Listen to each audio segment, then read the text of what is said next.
In today's show, the Trailblazers participated in a basketball game in Oklahoma City. And we talked trades with Jake Madison and Locked On Pelicans. Welcome to Locked On Blazers. Let's get into it.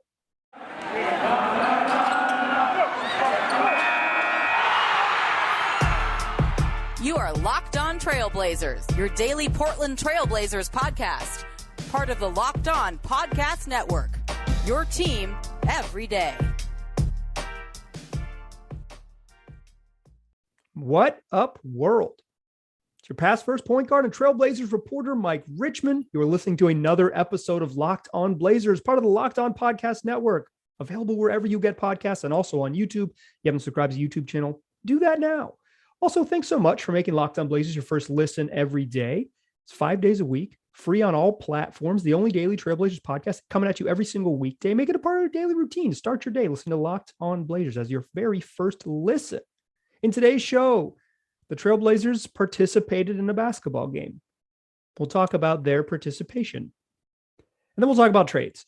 I want to spend a little time talking about Anfernee Simons too, but at the end of the show, Jake Madison of Locked On Pelicans is going to join the show. He's got his eye on a couple Blazers shooting guards, and we talk realistic paths for the Pelicans to acquire those shooting guards and what they might send back the Blazers in return. But first, here's your fastest, saddest recap in the West. The Blazers lose 98-81. That's right. They held a team to under 100 points, lost by 17, 98-81 in Oklahoma City. Participation trophy, not a lot else. Blazers led 31-19 after one.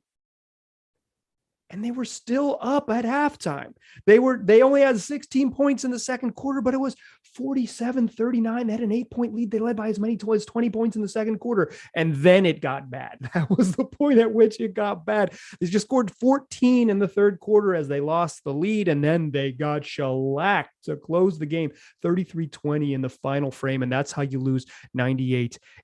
The Blazers scored 50 points in the final three quarters, 31 in the opening 12 minutes, 50 in the final 36. That's your fastest recap in the West. Yuck. This was in the running for the worst game of the season. There are certainly some others. That loss to the Mavs where they didn't try at all certainly comes up, but I think this might be it. If it's not there, it's right there.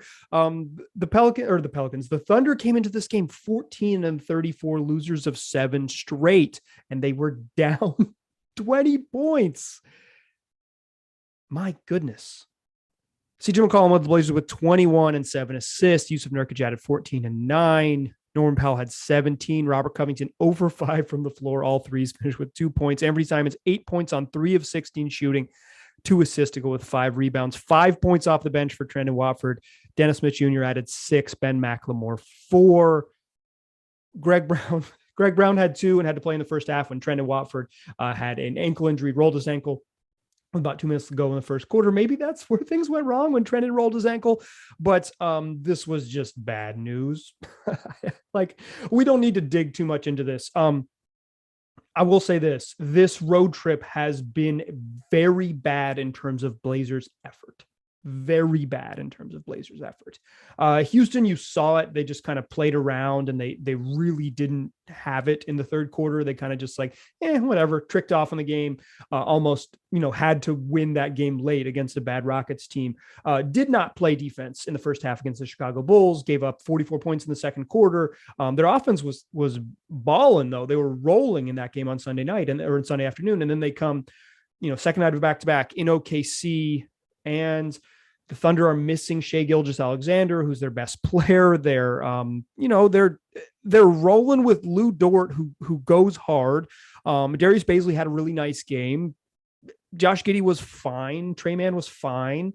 And this Thunder team beats the snot out of the Blazers that just looked lost on the offensive end. Some of it is as simple as Anfernee Simons misses shots, right? 2 of 12 from 3. CJ McCollum goes 1 for 6. The Blazers shoot 7 of 38 from 3. Like, it was just terrible. But if you watch the game, they were just flat and listless. And the defense didn't give them an opportunity to kind of stay in the game when the offense totally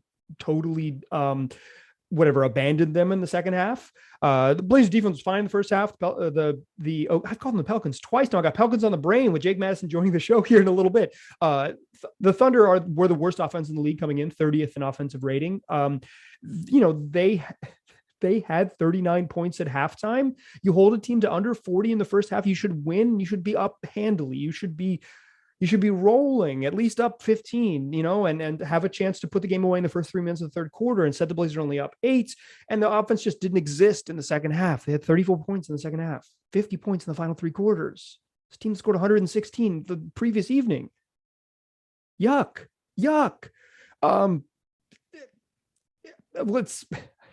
Do we need to keep talking about this? We do. A couple more thoughts, and then we'll transition to a little bit of Anfernee Simons love, because we're going to hit you with some positivity, baby. A kind of red flaggy showing Friday, a straight up no show in the first half against defensively in the first half against Chicago. And then this game where there just wasn't any juice. This is troubling. If you're rooting for losses, this is an important loss. Playing against a bad team and you lose, good for them. But if you're looking for process, and I think that's more important than the Blazers outright tanking. The losses are important. I'll give you that. Sure. If you're chasing ping pong balls this time of year, losing to the truly bad teams is good for the Blazers. Absolutely.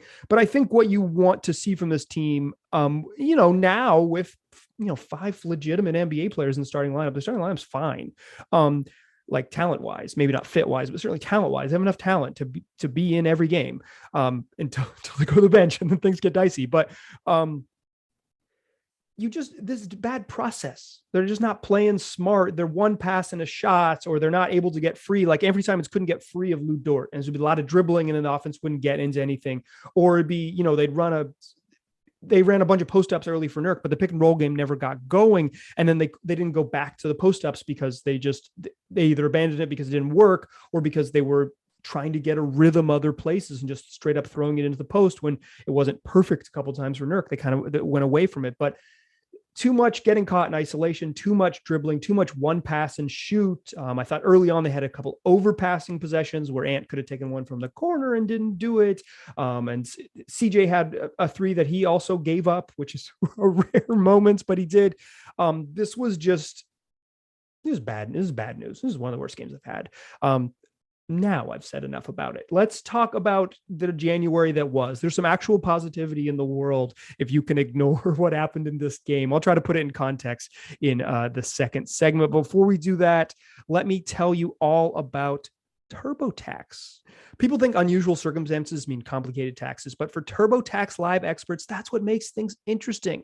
TurboTax has experts who can answer your tax questions, walk you through the whole process, or straight up do your taxes for you from start to finish. They help you get every deduction you deserve, no matter how unique your situation might be. And you can talk to TurboTax Live experts through your phone or your computer without leaving your house. It's right there for you. TurboTax Live experts are here to help you however you need. And if you need an extra hand your taxes off to them and they'll do it for you. TurboTax Live experts. An interesting life can make an even greater refund. Visit TurboTax.com to learn more. You do your thing. They've got your taxes. Intuit TurboTax Live. Today's show is also brought to you by Rock Auto. You can save time and money when you're using Rock Auto. Why choose to spend 30, 50, or even 100% more for the same parts from a chain store or a car dealership? Instead, choose Rock Auto, the family business that's been serving do-it-yourselfers for over 20 years. The prices are always reliably low at Rock Auto, and they're the same for all customers. Whether you're a professional mechanic looking for cheap parts or someone working on your car, a true do-it-yourselfer trying to get it done in the driveway. Take, for instance, the Honda Odyssey fuel pump. $353 if you go to a chain auto parts store, $216 at Rock Auto. Save time, save money, go explore their easy-to-use website and find a solution for your auto part needs. That's rockauto.com. Go there right now, see all the parts available for your car or truck. And while you're there, write Locked On in their How Did You Hear About Us box. That way, they know we sent you. Amazing selection, reliably low prices, all the parts your car will ever need. rockauto.com. All right. Let's keep it rolling. We talked about a bad Blazer game. full disclosure, this show was supposed to be a celebration of Anfernee Simons' fantastic January. I was going to do it on Sunday after the Bulls game, but Blazers had one more game and they're playing a bad team. And Ant he's just been balling. And I wanted to celebrate Ant. I wanted to do a whole kind of like, hey, this is one of the really special months in Blazer history. Quite frankly, one of the most productive months we've ever seen from a Blazers player. More on that in a moment. This was a dud. He was awful against OKC. Like, he was bad. Lou Dort put him in the torture chamber. Darius Bailey was just, wreaking havoc on the backside. Ant goes 3 of 16, 2 of 12. And you know what? Ant still had one of the best Januaries in the history of the franchise. Straight up. He absolutely did. So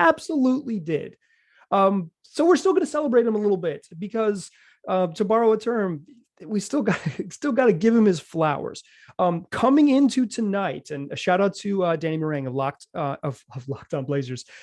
I don't have a co-host. I'm certainly not him. Shout out to Danny Meringue of Jack Ramsey's, who put this stat on Twitter that only 2 players in Blazers franchise history had ever had a month where they scored at least 24 points and had at least 7 assists. And if Ant had 22 and 7 tonight, he would have continued those averages for a full month, for a full 15 game set, right? Like, this would have been a chance for the Blazers played 16 games, Ant played 15, but a full month of basketball. Here's the thing though. That's true. But no players in Blazers history, only 2 other players in Blazers history, had ever had a month of averaging 23 and 6. So regardless of what Ant did tonight, it was going to be a historic month. Those only 2 players who've had 23 points and at least 6 assists, Damian Lamont, Ollie Lillard Sr., and Clyde Drexler. The 2 best players in the history of the franchise. If you're on a list that only includes Dame and Clyde, you did a good. And Ant was great this month. Great. Among these sort of high volume scoring and passing months in Blazers history, which Dame and Clyde have both turned in several of them. Those stats, according to StatMuse, confirmed by me on StatMuse, but first shared by Danny Meringue of Jack Ramsey. Shout out to Danny. Of those months with 24 and 6, or 23 and 6 rather, nobody shot a higher percentage from 3 than Anfernee Simons. Damian Lillard has touched 40%. Ant shot 42.7%, and he was above 44% coming into the night until he missed 10 3-pointers against OKC. He had a straight up bad night. This was a really special night. He's taken a leap. And if you've listened to this podcast regularly, you know that I've been a little not hesitant to crown Ant, because I've said several times, like, he does superstar stuff. It's just, I wanted to be patient. I didn't want to say after 2 weeks and fueled a lot by a really, really, really, really, really awesome game against the Hawks, his averages, at least early in the month, like, okay, this dude's it. Like, he's him, if you follow LeBron James on Twitter. But like, it's undeniable the leap he's taken. The passing has taken a step forward. The scoring has taken a step forward. To be on this volume, shooting 10 threes a game at 43%, that's superstar stuff. To be averaging 23 and 6 with the defense on you, that's superstar stuff. This is what stars do. Shai Gilgeous-Alexander, pretty similar numbers here. He was getting, he was going to get votes for the All-Star team, if not outright make the All-Star team on a bad Oklahoma City team. Ant was kind of putting up those type of numbers. They're not super similar players, because Shai's like silky and sneaks his way to the rim a bunch, and Ant is a pull-up jump shooter. But the production is there. And I think why I didn't want to overreact to some of the early games, the same way I don't want to overreact to this OKC game. He sucked against the Thunder. He was straight up bad, did not impact the game in a positive way by any means. And against a really good and physical defender, Ant was taken out of what he wanted to do. You saw it against the Minnesota Timberwolves with Jared Vanderbilt. A really good and physical defender took Ant out of what he wanted to do. There are next steps Ant can make, but I don't want to move the goalposts. He went from a dude who had a terrible December and looked like, oh man, he's kind of not putting it all together, to a dude who has now put 15 consecutive games, and a bunch of them as the head of the snake and the lead guy on the scouting report, averaging 23 and 6. Not too many guys do that. As good as CJ McCollum has been, he's never had a month like this. CJ's never been asked to play point guard, quote unquote, for that long, but he doesn't have this type of production. He's dude's a scorer and hasn't shown this growth that Ant has. Like Ant this month and in January showed why he's special and why people are excited about what he can be. Okay, like there are strides for him to make. I don't want to move the goalpost because you can see against really physical defenses, Toronto, Minnesota, tonight in OKC. These are, OKC's like a slightly above average defense. They're 13th coming into the night. Lu Dort is a very good individual defender and really good physical against like this type of player that Ant is, right? Like someone with still improving their handle who wants who isn't going to like just physically overpower you, wants to beat you with quicks. Lu Dort is physical. He gets up in you. He takes away your airspace. He's good. And Ant struggled against that. And I want to say this, there is another step for Ant to take to be like a bona fide superstar, capital S, camel caps and their superstar. But he has taken the leap to being NBA starter, good NBA starter, really good player, to the point where you are nitpicking his bad nights as opposed to celebrating his good ones. Instead of going crazy when he has 25-7 against the Rockets and say, let's go. The thing that stands out is a bad night against OKC, because he has jumped over that threshold to being like, okay, you kind of expect him to go get 22 and 5. If he doesn't do that, then you start talking about, oh, Ant had an off night. Oh, he didn't shoot well. All these things. Like, he's that good, and still 15 games, still a small, like not a giant sample in the grand scheme of things, but undeniably fantastic this month and showing you how fantastic he can be going forward. I was a little slow to crown him. I'm probably not getting out my crown just yet, but I will say this. I have polished the crown. I got it sitting in the back. And whenever my man wants to get on the throne here in the next couple months, we'll be happy to give it to him, because he's been balling and looks very, very special. So congrats to Anfernee Simons on a wonderful freaking January. You were great. Even if it kind of went out with a dud, Ant was awesome. And you see why the future is so bright with him. His first real chance was really special. What's next could be really something. He looks like a ball player. And if I wasn't saying it 6 games into this experiment, if I was saying, okay, it's 5 games, I'm saying it now at 15 games. He looks that special. So thanks to Ant for having such a good month that instead of having 30 minutes on Anfernee Simons this whole show, we still gave you a full segment, because he deserved it. He was really, really good. I don't expect a player of the month coming if you're looking for that type of awards thing. Sometimes our players are just good and they aren't rewarded in some formal way. Ant was just really good. He was really good. Make no mistake, a really, really special month. Let's come back in the third segment, and Jake Madison of Locked On Pelicans is going to join me. We're going to talk about trades, talk about trading the 2 guys in front of Ant on the depth chart, Norman Powell and CJ McCollum, what New Orleans might want from those trades, and from a trade like that, and what the Blazers would get back in return. So join me there in the third segment. But first, let me tell you about BetOnline.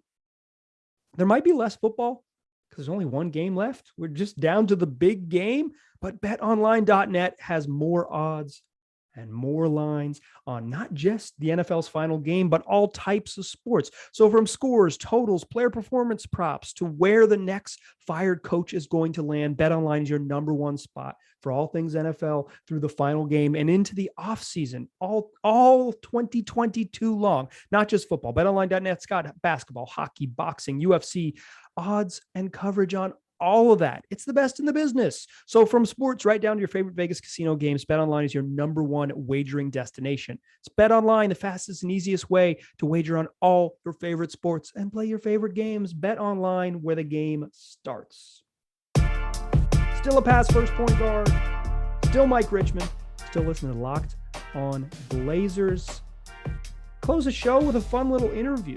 Jake Madison, the host of Locked On Pelicans, has been doing a bunch of shows about trade targets, right? As the Pelicans are kind of in this realm where they want to make the play and prove they can be good without Zion. So Zion wants to stay and be good with them in the future. And Jake has his eye on a couple Blazers targets, Norman Powell and CJ McCollum. So I brought him on the show and we talked about what those trades might look like. Joining me now, host of Locked On Pelicans, my friend and yours, Jake Madison. Jake, how you doing? I'm doing well. I'm excited to talk about all of the Portland Trailblazer players that the Pelicans fans want to trade for. Hey, listen, you've been cranking out. Jake does a great job with the Locked On Pelicans podcast. I shared it on my social medias today, so check me out at Mike G. Rich if you want to hear his latest podcast about CJ McCollum. But he's been doing podcasts about Blazer guards for like a week straight. He did one earlier last week about Norman Powell. Why? Let's just start here. Why are Pelicans fans, and why are maybe you covetous of the Blazers two guards? So one, CJ McCollum is a good player. Like, let's just throw that out there right now. Like, he's a good player. Teams should want a guy that's a good player on their team. It's sometimes it's as simple as that. Part of the reason I've talked about them a lot too, though, is at least from an outsider perspective, it seems like they are ripe for change. With Damian Lillard potentially being shut down for the season, we've heard some rumors of maybe he's happy, maybe he's not, though nothing's been public. They had to let Neil Olshey go, and they brought someone in new who probably has a different perspective on maybe a guy like CJ and doesn't value him at the same level as Damian Lillard. So when you kind of look at it like that, when you're looking for kind of realistic trade partners, and this is kind of what I do as a host, right? Like, I'm not going to throw a trade out there for Jason Tatum because that's just never going to happen. It does feel though. Oh, you don't want listens, huh? You don't want people to listen to your it's show. More the social media hate, I think, from the Celtics fans coming after me. True. But like, it's so unrealistic, right? You just can't do something like that. But stuff with the Portland Trailblazers is probably realistic. So, in a year where there's probably fewer sellers, they definitely feel like one or potentially one. So, yeah, I'm going to do a bunch of podcasts about their guys. It's like on the court, though, they need what CJ and Norm have, right? They just need more offense. They lost a game tonight where they scored 90 points. If you look at their shooting over the past, look, there's flaws to CJ McCollum, right? Like the over 30 thing's a bit of a concern. The $30+ million is a little bit of a concern. The lack of defense is a little bit of a concern. But as you just said, they played the Cleveland Cavaliers on Monday night and they scored 90 points. And I don't even think they had like 50 or they had 30 something at halftime. Like, you're just not going to win very many games. They shot, and I have it in front of me here, 6 of 30 from three. And that's like one of their better shooting performances this month, which tells you a lot about what you might need. And CJ McCollum is a very good three-point shooter. Mm-hmm. And when you look at what he does kind of, unassisted, right? He shoots, I don't remember the numbers off the top of my head, but it's like 66% of his threes are assisted. So 34% are unassisted. The Pelicans lead guy that does it, it's 25% unassisted. Sometimes you just need that dude that can get his own shot, is willing to shoot it, and more importantly, will make that. And that's something that New Orleans lacks. So that's why I think you're seeing them kind of linked. There's a definite need for him, and it's a team that would be potentially willing to sell. You're not the only person, and I think fans aren't the only people. Two different reporters from Bleach Report, both Jake Fisher and Eric Pincus, have linked CJ McCollum to the Pelicans, saying that they are, I guess covetous is my word of the day, but they are after CJ or interested in CJ. I believe Shamstrani or someone with The Athletic also had the same thing, that there was interest there for sure. Regardless, people who cover the league at a national level are linking CJ McCollum to the Pelicans. I think you would prefer, and correct me if I'm wrong, are you a CJ over Norman Powell guy if you had to choose? Yeah, I think so. Again, I trust CJ more. A change of scenery seems like maybe that'd be great for him, but it's a dude who can go out and give you 20 points on the night. He assists pretty well too. Like, he's not just a pure volume shooter or anything like that. He can move the ball, not quite a lead guard, but that's okay. They don't necessarily need that here. So I think I also think he's more gettable and a more reasonable target. I think there's certain guys I look at on this Portland Trailblazers team that, like, no, they're not going to want to let those guys go. Some of the younger guys that are impressing, that are kind of like stepping up and getting their opportunity more, right? Like Simons isn't. You're not trading. Yeah, right. You're not going to trade for Anfernee Simons probably without giving up some real value. Yeah, like that's the guy they like waited for that dude to develop, or to have a guy, kind of young guy that can score and complement Damian Lillard a little bit. So you have that. So he's not going to go. I look at Norm Powell. He's younger. He's got a lot of positional versatility. He gives you some defense, something the Trailblazers desperately need. I think they'd probably be more willing to let, the over 30 guy go on a big contract than the younger guy who doesn't make as much and, gives you other things that you probably need more. Yeah, the big difference between Norm and CJ is a little less off the dribble stuff, and he puts pressure on the rim in a way CJ McCollum doesn't. CJ McCollum's also spent nearly 10 years in the league, averaging 20 a game. Dude's a bucket. Norm does not have that body of work. What people are asking, and now they're screaming into to their whatever earbuds or whatever they're listening. Like, what the hell is the package, Jake? Give us your pitch. What's your package? Look, it's not great. Like you're not going to get Brandon Ingram here. Great like I'm going to shoot start. that idea right now. And some of your listeners came into my Twitter mentions earlier, and it was like, oh well, this better be a hell of a package for CJ McCollum. And look, I don't think they're going to give him away like some other people maybe think. But again, I don't know if that contract, some of the injury history too, is a concern there. That's going to drive his value down. I think it, like in theory, it does, right? But all it takes is one kind of desperate team to drive that up. So I think what New Orleans would be looking to put together is, a package around a bunch of picks, potentially 3 lottery protected first round picks, something along those lines. They have picks from the Lakers. They have picks from the Bucks. They have some of their own that they can potentially move to and get creative with, and a whole bunch of second rounders. So the players are there more for salary. I think they'd be willing to include a guy like Josh Hart, who's on a pretty favorable deal, and a guy that I'm very high on, who's grown as a player this season. Like he's having his best year as a pro. And I think he gives Portland a little bit what they need too. He's kind of, if you're looking at the players wise, like the centerpiece of it. And then you just need enough players to kind of make the salary work. So it's going to be a guy like Tomas Satoransky on a $10 million expiring. The dude sucks, but you've got to include him in there just to fill the salary, right? Yeah. I think they'd also be willing to include another young guy that maybe would work out, but they haven't really done it yet in the NBA. Those guys are always intriguing, right? In Jackson Hayes, who played really well against the Cleveland Cavaliers, who strung some really good games together, or maybe a guy like Nickeil Alexander-Walker, if you're looking for, another score first guard or something along those lines. They're 3 years in, they haven't been good. Right. They've barely been rotation guys, but they're young. Maybe you can salvage them. That's kind of the pitch here, but it's really the picks, right? And then what Portland would do with those picks to try and remake this roster, and potentially they kind of do what again, outsider perspective, right? But maybe they try and do what like the Warriors did, which was that kind of 1 year reset tank, and come back next year healthy, looking really good again. Yeah, it's what my friend Eric calls, he's calling it a gap year. The Blazers are taking a gap year. That's a good way to put it. They're taking a year off from being a competitive basketball team, and they're going to go back to it. So let's say it's Josh Hart, Tomas Satoransky, a former Mike G. Rich favorite, honestly. I swear to God, Tomas was a good basketball player like 2 seasons ago, but now he's not. Unplayable. Pretty much. And I am not a Jackson Hayes believer, but I think you ask for Hayes before Nickeil Alexander-Walker if you're the Blazers because of just positionality, right? So if it's Hart, who I really, really like, I think he's a ball player. Like I think he's really good, great rebounder, has really grown as a passer when I've watched him. He could play. He could play for anybody. This year, it's a season high in assists. They're using him as an off-ball creator on the weak side. You swing the ball to him, and it's not just shoot the 3 in the corner. It's, see what the defense is doing and then play make off of that. And it's working. He's almost at 5 assists per game. Like the numbers are really good. Yeah, he could play. I like Josh Hart. I think like on its surface, Josh Hart, Tomas Satoransky, and Jackson Hayes, not sexy. If you get 2 firsts, lightly protected or whatever they might be, I think that gets the ball rolling. I will say this, plenty of listeners here, Josh Hart, Jackson Hayes. I don't even know who Tomas Satoransky is. Get the out of here, So I hear that perspective.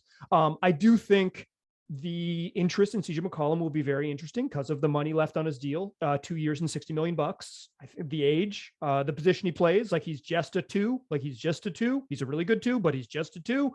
I wouldn't say no to this offer. That is where I will leave it. I'm not banging. What I'm doing is I'm saying, love it. Thank you.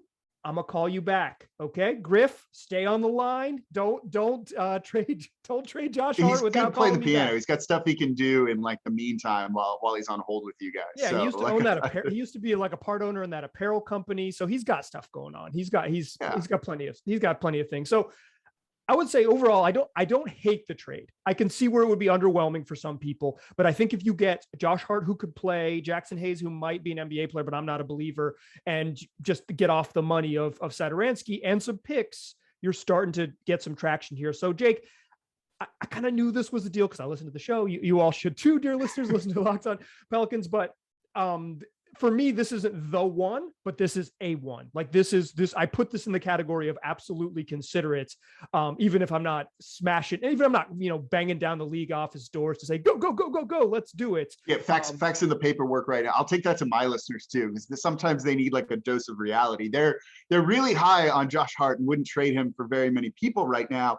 And look, he's really good. And he's also like a fan favorite. It's just kind of like an awesome dude to have on your team. That's really fun. Like sometimes that's really nice to really like your guys. But yeah, like you put him in a deal for CJ McCollum. It's just the rest of that package is underwhelming. And I get it. It's those picks. And then hopefully what Portland does with them to use that gap year kind of to perfect it and come out swinging next season. And you either have those picks to make selections in the future, or you have those picks to wheel and deal and try to sweeten this roster around Damian Lillard. Like it gives you more ammo, gives you more chances. A team low on assets. If you're trading CJ McCollum for 2 first-round picks, I don't know that you're getting a better deal. You might get better players, but I don't know if you're getting a better deal. Jake, thank you so much for hopping on here. Dear listeners, like I said, go listen to Locked On Pelicans once a week. Jake does a whole episode about trading for one of the Trailblazers, so I'm sure that won't stop. Jake, thanks again, man. Of course, thanks for having me on, Mike. That's it for today's show. We'll have more coming soon. We got another interview lined up later this week. We'll do a mailbag. It's free and 5 days a week. Make this show your first listen. Tell your friends to do the same. Available wherever you get podcasts and also on YouTube. Just search Locked On Blazers. We'll be right there waiting for you. Appreciate you listening. Talk to you soon.